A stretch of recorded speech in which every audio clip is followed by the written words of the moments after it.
Ghosts and ghouls, demons and aliens, monsters and worse. Only here on Ghost or What, the best channel for original scary stories. Our next story is Rupperts Farm. In a world so completely filled with terror lurking in every corner around us, it's all just a matter of finding the right stories and putting them together. This project will unveil the most profound shadows that haunt our kind, and will defy our understanding of good, evil, normal, and terrifying. Each story was personally given to me by close friends that experienced unimaginable horrors. It's the first time these tales will be shared with the world. In a village very far from the city, there was a family inn that, according to many travelers, was very welcoming and had beautiful landscapes, ideal for weekend breaks, retreats, reunions, and a good variety of activities. Based on a recommendation from one of her patients, Maria, a psychiatrist from the big city, and her best friend, along with their husbands, decided to get to know the place. The group planned to leave on Friday afternoon and stay until Sunday. They were all very excited that day. They didn't even mind their trip was 3 hours long, meaning they would reach the inn around sunset. The trip was very pleasant, spent between laughter, songs, jokes, and gorgeous landscapes all around them. There was just one problem. None of them had ever been to that place, and the directions were vague at best. It was time to ask for directions. As he walked by the side of the road, the group caught sight of a tall, bearded old man with a large hat who, when asked about the inn, limited to silently raising his bony hand in the right direction.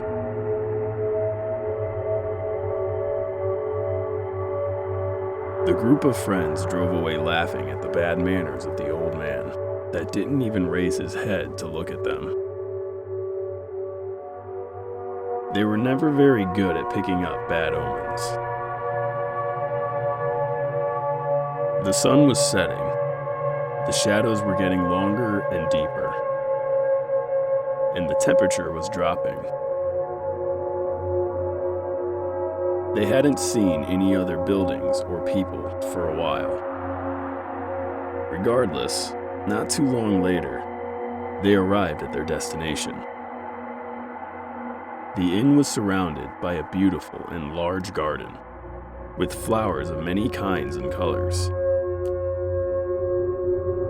But what really caught their attention was the bright paint of the charming house, and even more so, that in the background, there was a very peculiar path that led to another little house.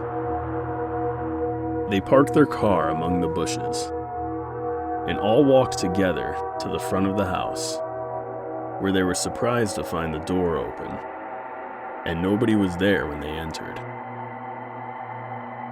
They rang the bell, knocked on the door, and called out, until finally, a man came out to greet them. He caught their attention because he was a person nearly identical to the man they had met shortly before on the road, the one with the big hat. At least they could see this man's face, which put them at ease, and he received them very kindly. Further back came a lady with a basket of vegetables and freshly picked eggs, who offered them a warm meal and a tour of the inn. Maria was very curious and couldn't wait to ask what was there at the end of the little path. "That is Rupperts Farm," the old lady answered with a smile. "Now let's get to that meal, shall we? You look famished." There was something about her smile, and her insistence on going on with the schedule that didn't leave room for further questions. Maria was quick to jump to conclusions. Rupert was her husband. Surely he was abusive. She wasn't allowed to talk to strangers. She had made that mistake before. Who knew what terrible things could happen if she disobeyed him again? Who knew what dirty secrets Rupert kept on his farm? But that was Maria's most paranoid and creative thoughts talking. She wasn't at work. She was supposed to enjoy the weekend and rest. She had to push those dark thoughts out of her mind.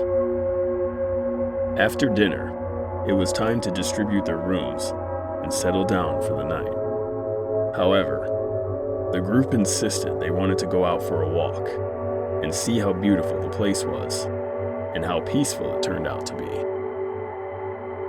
They met at the reception area, but couldn't find the old couple anywhere, so they prepared to go out by themselves. Everyone was in a good mood, except for Maria's husband, for he was keeping a secret. On his way out of his bedroom, he looked back at the window and clearly saw a man walk outside past his window. Tall, lanky, with hunched shoulders and a big hat. Was that the strange man from down the road, or the owner of the inn? He couldn't get that question out of his mind. Still, he followed the others outside. Everything started out well, and the friends enjoyed the lush gardens around the big house. But in the blink of an eye, everything changed. The lights went out. Maria and her friend gave a little scream of surprise at having been left outside in the middle of the gardens at night. The men complained about the terrible service, but they noticed something strange. The little house at the end of the path still had its lights on. This meant it wasn't a power outage. Someone had turned off the lights on them. Furious, the group stormed their way up the little path into the small house. Upon arriving, everything worsened terribly fast. It turned out Rupperts Farm had all kinds of animals, but there was something horribly wrong with them. As soon as the strangers were closed enough, the animals went crazy. The sounds were deafening, but the sights were much worse. The group turned on their phones' flashlights and noticed everything. The cows so skinny their bones were noticeable. The pigs with open wounds like bites all over their bodies. The sickly chickens running around freely, dropping their feathers all over the visitors at an unnatural pace. It was the most horrible sight. Something they would never forget.